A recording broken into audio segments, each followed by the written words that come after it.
हज़रत शफ़ीक बल्खी रहमतुल्लाह ताला अलैह और हज़रत इब्राहीम अदहम रहमतुल्लाह ताला अलैह, ये दोनों हम असर थे और इनका आपस में बड़ा याराना था। और कहा जाता है कि एक बार हज़रत शफ़ीक बल्खी रहमतुल्लाह ताला अलैह सफ़र पे रवाना हो रहे थे, तो सफ़र पे रवाना होने से पहले वो हज़रत इब्राहीम अदहम के पास गए और उनसे कहा कि मैं आपसे मुलाकात के लिए आया हूँ और मुलाकात का मकसद ये है कि मैं एक तजारती सफ़र पे रवाना हो रहा हूँ। सोचा वापस आते हुए कई माह लग जाएंगे तो आपसे मुलाकात करके जाऊँ। मुलाकात करने के बाद हज़रत शफ़ीक बल्खी रहमतुल्लाह ताला अलैह रवाना हो जाते हैं। चंद दिन गुज़रते हैं कि हज़रत इब्राहीम अदहम ने देखा कि हज़रत शफ़ीक बल्खी रहमतुल्लाह ताला अलैह मस्जिद में मौजूद हैं।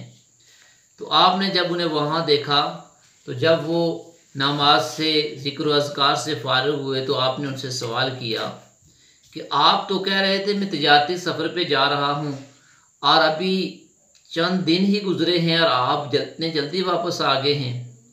तो हज़रत शफ़ीक बल्खी रहमतुल्लाह ताला अलैह ने कहा कि मैं सफ़र पे जा रहा था, एक वीरान जगह पे हमने पड़ाव किया, वहाँ मैंने एक अपाहिज और माजूर चिड़िया को देखा जो वहाँ पड़ी हुई थी।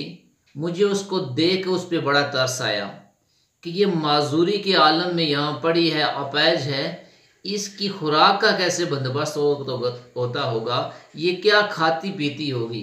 कहते हैं मैं यही सोच रहा था कि एक चिड़िया उड़ती हुई आती है, उसकी चोंच में कोई चीज़ है, उसने चोंच में कोई चीज़ दबा रखी है और जब वो उसके पास पहुंचती है वो चोंच खोलती है और वो चीज़ उसकी मुंह से गिर पड़ती है, उस अपाहिज चिड़िया के पास गिरती है, वो उसको उठाती है और खा लेती है और उसके बाद वो ताकतवर चिड़िया उड़ जाती है।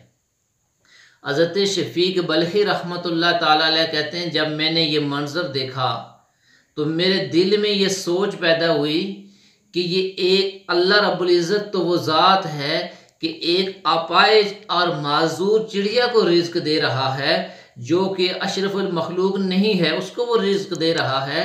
ऐ शफ़ीक बल्खी तू रिज़्क़ के लिए मारा मारा क्यों फिरता है, शहर दर शहर और दर बदर क्यों फिर रहा है, एक जगह पे रब की ज़ात पे तवक्कुल करके बैठ जा, तेरा रब तुझे वहाँ ही रिज़्क़ देगा।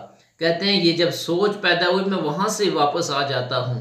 अब हज़रत इब्राहीम अदहम रहमतुल्लाह ताला अलैह ने कहा ये बात जो आपने सोची है, जो नज़रिया आपका है वो तो दुरुस्त है, लेकिन आपने अपने आप को एक अपाहिज और माजूर चिड़िया की मानद सवर कर लिया है। आपने ये क्यों नहीं सोचा कि मैं उस ताकतवर चिड़िया की तरह हो जाऊं जो उड़ रही थी, दाएं बाएं जा रही थी, अपना रिज़्क भी तलाश कर रही थी और दूसरों के रिज़्क का भी बंदोबस्त कर रही थी। आपने तो अपने आप को एक माजूर चिड़िया की तरह सफ़र करते हुए वापस आ गए हैं। आपको तो उस ताकतवर चिड़िया की तरह होना चाहिए था। हज़रत शफ़ीक बल्खी रहमतुल्लाह ताला ने जब ये बात उनकी ज़बान से सुनी, उनके हाथ को चूमा और कहा आपने तो मेरी आंखें खोल दी हैं, आपने तो मेरे दिल के बंद दरीचे खोल दिए हैं। तो इससे ये मालूम होता है हर बात के दो पहलू होते हैं, हर वाक़े के दो पहलू होते हैं। कोई इसको मुस्बत अंदाज में ले लेता है, कोई मनफी अंदाज में ले लेता है। अब ये आदमी की सोच पे मुनसर होता है। हर एक बात में हर आदमी का इम्तिहान होता है कि वो उसका मुस्बत पहलू अपनाता है या उसका मनफी पहलू अपनाता है। इसलिए कि हर एक चीज़ के दो रुख होते हैं, हर तस्वीर के दो रुख होते हैं, एक मुस्बत होता है, एक मनफी होता है। जो मुस्बत पहलू को अपना लेता है, मुस्बत रुख को अपना लेता है, वो कामयाबी के आला ज़ीने तय करता है और जो मनफी पहलू को अपनाता है और वो बसा औक़ात नाकाम हो जाता है।